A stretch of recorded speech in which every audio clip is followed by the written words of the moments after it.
So, dear students, I am once again with you. So, today I am going to discuss another very important chapter, as all the chapters are important.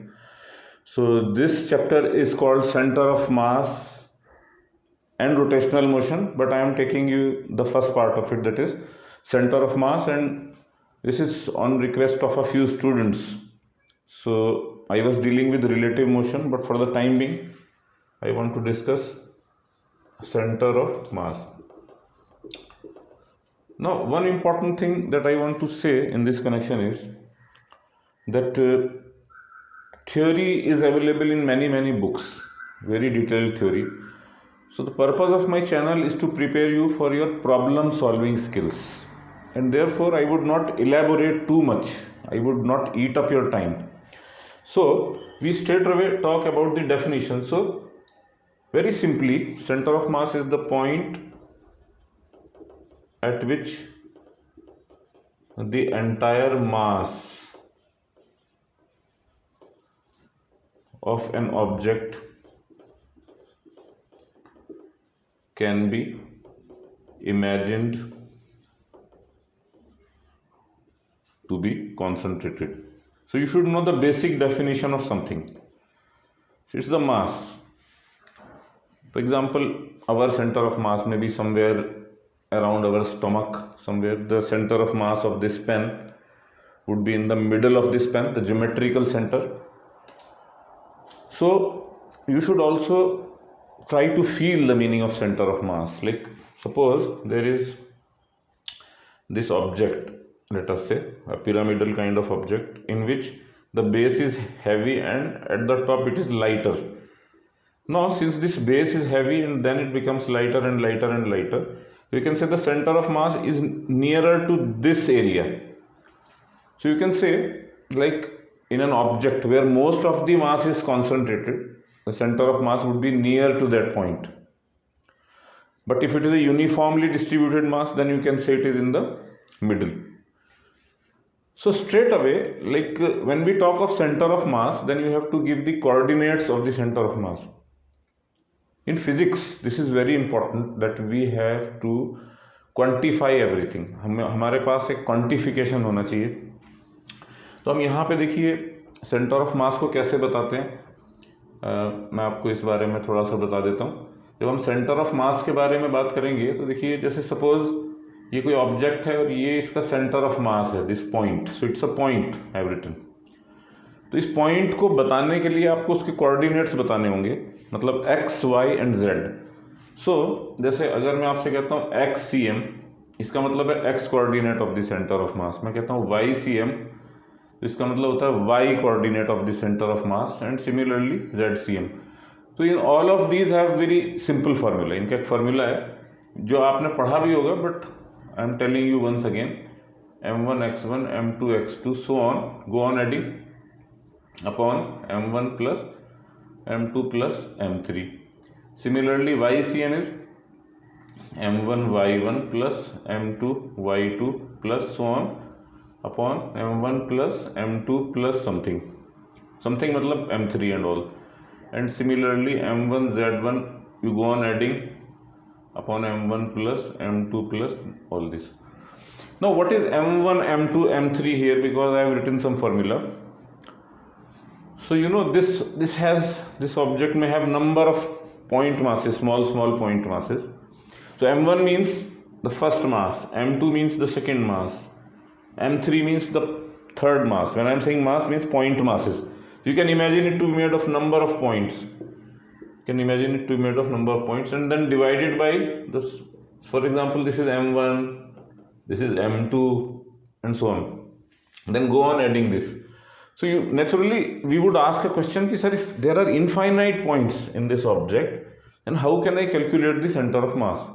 So in the first place, this formula is only applicable for point masses. If you have a system of point masses about which you have a clear knowledge. Point masses means if you can break it into dots. But if it is a continuous object, then this formula will not apply, because in continuous object there is a continuous distribution of mass. So for, you can say, symmetrical symmetrical objects. Now symmetrical object means like a rod, for example, or a uniform sphere or a cube. So then this formula is changed to, you say xcm is equal to x dm, we can note it down, upon integration of dm. So this summation sign changes into integration. So we can apply integration for symmetrical objects. Now for irregularly shaped objects, we cannot calculate it mathematically. We can experimentally find it. There is an experiment which you have seen in your earlier classes, where you suspend some stone with a string and you suspend it through two different points, like one this point and then you tilt it on this point, and then you draw two lines, and wherever those two lines are meeting, that is the center of mass. So if you, let us say, suspend it through 2 points, then you see one point, you can draw that, then you suspend it through another point, this is another line. So one line and two line, wherever they meet, that is the center of mass. So that is the experimental method.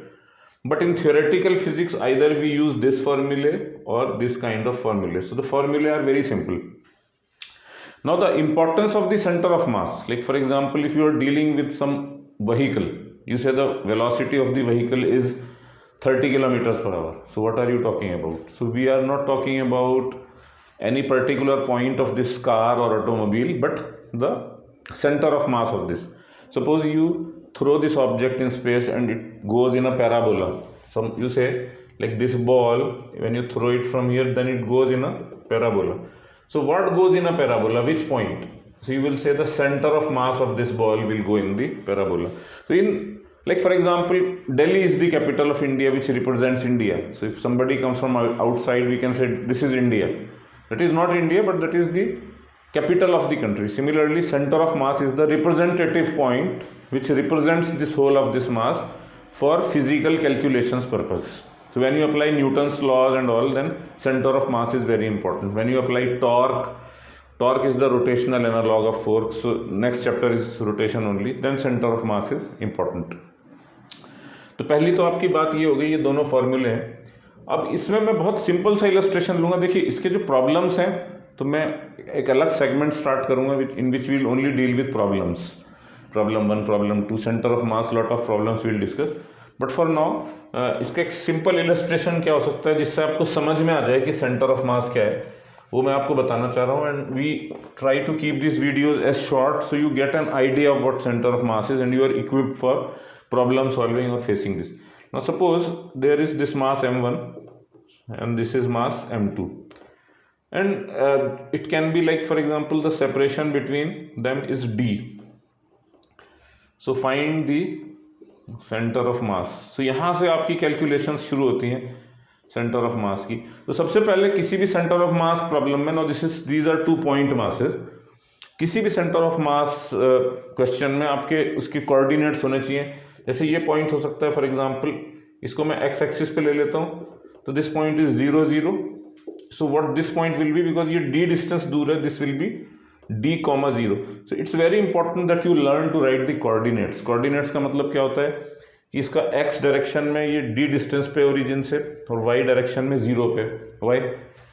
क्योंकि कोई भी चीज़ अगर आप x axis पे draw कर रहे हो यहाँ पे, तो उसका y कोऑर्डिनेट तो है ही नहीं ना, y कोऑर्डिनेट इज एब्सेंट. सो इसका मतलब y coordinate is absent. Similarly, if z is this axis, z coordinate is also absent. So basically it is 0 0 0. This is d, 0 0. So we can say that this problem only deals in x. Only deals in x. तो यहाँ पे अब हम क्या करेंगे, देखिए x centre of मास निकालेंगे दोनों का, and that will be, formula कहता है m1 x1. सो m1 इंटू इसका कोऑर्डिनेट क्या है 0 plus m2 x2. So m2 into इसका कोऑर्डिनेट है d upon sum of m1 plus m2. so a few students will find it very simple, but you can just revise the basic concept through this, and others who don't know this concept, so it will be learning exercise. तो बड़ा easily answer आ गया m2d upon m1 plus m2. ना ये जो xcm आ गया है, ये कुछ मान लेते हैं यहाँ पे है कहीं. मेरा क्वेश्चन है ये xcm इनके मिडिल में कब हो सकता है. जैसे through this simple, very simple problem also you can understand a number of things. For example ये बीच में कब हो सकता है, तो बीच में होने का मतलब है कि ये XCM क्या होना चाहिए, if XCM is in the middle then XCM will be equal to कितना हो जाएगा इसका, हाफ d का, दैट इज d/2। तो जब आप इसको इक्वल टू d/2 लिखोगे तो आप देखिए क्या आ जाएगा आपका, m2 into d upon m1 plus m2, d से d कैंसिल हो जाएगा, तो आपके पास आएगा 2m2 equals to m1 plus m2 and therefore m1 is equal to m2। तो ये बहुत क्लियर कट है।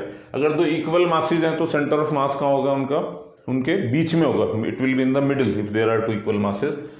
And if let us say m1 is greater than m2, तो कभी कभी ऑब्जेक्टिव क्वेश्चंस में ये भी पूछा जाता है कि centre of mass will be nearer to which mass, will it be nearer to m1 or will it be nearer to m2? So I already told you that center of mass is always concentrated near to the heavier mass. For example, if m1 is heavy, so the center of mass would be nearer to this point, but if m2 is heavy then it will be nearer to this point. तो ये एक distance आपका जो आया XCM का वो इसके reference में है, क्योंकि ये ओरिजिन था आपका ये पॉइंट, इसके रेफरेंस में जो डिस्टेंस आया that is m2d upon m1 plus m2। इसको देख सकते हैं, इसे m1 को आप ले लीजिए 1 kg और m2 को ले लीजिए 2 kg, और इसमें वैल्यूज पुट करके देखते हैं तो क्या आएगा आपका 2 into d upon m1 is 1 and 2, so 2d/3। तो आप देखिए m1 कितना था 1 kg 2 kg, तो कितना डिस्टेंस है 2d/3, मतलब हाफ से इधर, d/2 से थोड़ा और उधर 2d/3। इसका मतलब किसके पास आ गया वो, हैवियर वाले के m2 के पास। सो m1 से डिस्टेंस कितना है 2d/3। अगर आप m2 if you calculate distance from m2 it will be d minus 2d/3 that is d/3। इसी तरीके से जब आप सेंटर ऑफ मास की कैलकुलेशंस करेंगे तो वहाँ y कोऑर्डिनेट्स भी अपीयर हो सकते हैं। तो उसका मैं छोटा सा आपको एक एग्जांपल दे देता हूँ, उसको हम कैलकुलेट नहीं करेंगे बट डेमोन्स्ट्रेट कर देता हूँ। जैसे मासेज यहाँ पे रखे हुए हैं आपके, इक्विलेटरल ट्राइंगल है और ये लेट अस से ये m1 m2 m3। तो आपको क्या पता करना होता है, the coordinates of all these points you have to find out, right. जैसे इसको आप again you have to choose an axis first, तो ये आपकी x एक्सिस हो गई, ये आपकी क्या हो गई y एक्सिस।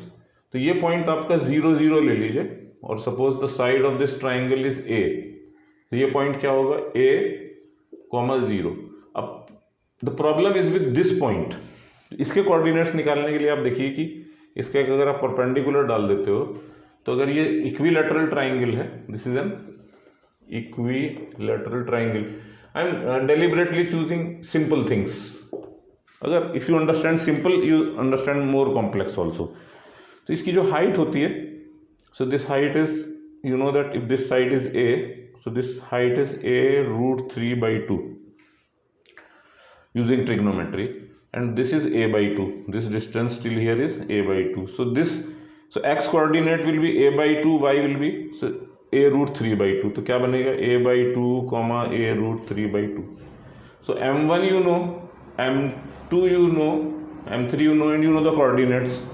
so XCM जब निकालेंगे then we'll say m1 x1 plus m2 x2 plus m3 x3, this is a by the way, upon m1 plus m2 plus m3 whatever the values. Similarly when you find y coordinate, m1 into 0 plus m2 y2 plus m3 y3 upon m1 plus m2 plus m3, so you can calculate XCM and YCM.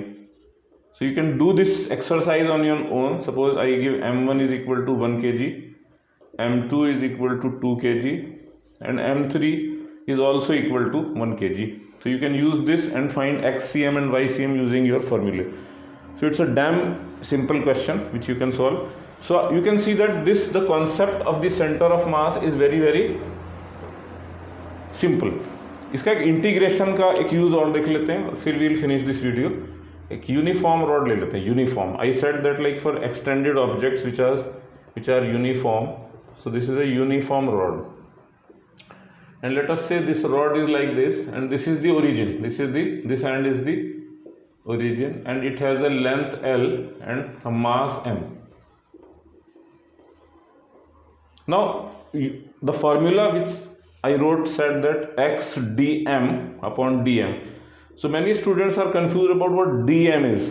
Now dm means a very very small mass. So if there are point masses you can say m1 m2 m3 m4, but When you say a small mass of a continuous object, it is dm. Now when we talk of dm, so you can see that first of all you have to take a distance here from this origin, which is x, and at this point x I take a very small element like this. Now this element is like almost like a point, you can say a very small piece you have cut through this very thin slice of this rod which you cut. So if it is at a distance x, then I say that the length of this slice is dx. It's very small, dx is almost tending to 0, that's what they say. तो इतने से portion का मुझे मास निकालना होगा, तो इसका जो मास होता है आपका इस स्मॉल एलिमेंट का, उसी को हम बोलते हैं DM. So this is the first thing that you should understand. Now DM को कैसे लिखेंगे आप देखिए. डीएम आप you would write like this, that total mass upon this total length, and then you will multiply with this very small thin slice which is dx, right? Now the formula says integration x dm upon integration of dm. This is the x coordinate of the center of mass. Now x dm, अब आप देखिए x dm मैंने क्या लिखा है, ये this is a very clever trick that we use. Why did I write m by l into dx? People are confused about this often. देखिए ये ऐसा लिखा हमने क्योंकि यूनिटरी मेथड लगाया जो आप लगाते थे कि suppose in a length of 2 meters there is 20 kg mass, तो आप क्या निकालोगे, you would find then what is the mass per metre. What I said was in a 2 meter long rod the mass is 20 kg. So what is mass per unit length? That is 20 divided by 2, obviously that is 10 kilogram per unit length. Now if you know per unit length and you know the length of this, so mass of a small element would be mass per unit length into the length of that small element. So this is mass per unit length into the length of that small element, which is dm. Now if this we can write, then we can easily solve this. How? Because we'll write m by l into dx upon dm. Now dm integration obviously we need not do, because dm if you add, you will get the total mass once again, which is m. So let us simply write m. Now here this m by l is a constant, तो आप इसको बाहर ले लीजिए and integration x dx, तो m cancels out. Now in integration always we have to put limits. For example, this rod is starting x is 0 here x is 0, and here x is equal to l. So from 0 to l we will integrate it, and what the result that you get is, इसका एक बहुत simple integration होता है x square by 2. तो आप formula देख लीजिएगा integrations के, x की power and dx. This I am not teaching here. So it's very simple, x square by 2, and when you put the limit from 0 to l, the answer is l by 2. And this is what I expected also. This is what I expected also, because this is a uniform rod. Uniform rod, if that is there, I told you the center of mass must be in the middle, which is the answer. Now अगर ये non uniform rod होती, मान लीजिए non uniform का मतलब, non uniform means it's becoming heavier and heavier here and it's very heavy here. So center of mass would not have been in the middle, but it would be displaced by here. So where the most of the mass is concentrated, there the center of mass. So center of mass here would be in the middle, but here would be somewhere, let us say here. This we can calculate if I am given the density of the rod as a function of length. Agar that becomes a more mathematical question. They say the density is proportional to the length. For example, mass per unit length increases as the length increases. So the concept still remains the same, but then dm you need to find out as per the density which is given in the question. Okay, so I am not going into that, but this is sufficient to explain you how you calculate center of mass of point objects. Now imagine here, just remember here that there is no ycm. Why? Because the rod is along x-axis. It's not like a plate. It's not like a plate. So for plates there would be xcm also here and ycm also. So you will have two coordinates for a plate, which is a two-dimensional figure. But for a rod you will have only one coordinate. For a 3D thing there may be three coordinates, x, y and z. जैसे हम लोग 3 dimensional हैं, तो हमारे अंदर center of mass होगा, that would have 3 coordinates, x, y and z. So very simply speaking, this is the theory of the center of mass. Now out of the center of mass we can see the motion of the center of mass also, which I will explain you in the next video. How do you calculate the velocity of the center of mass, which is related to only this concepts of xcm and ycm, and how you calculate the acceleration. Okay, so that I'll tell you in the next video. So for this you just understand what is the meaning of center of mass and how you calculate it. Very simple treatment, basic treatment, but this will help us in solving more complex problems. So my focus here is in problem solving. With respect to that I am teaching everything. Otherwise much of this stuff is already available on internet and in books also. Thank you very much.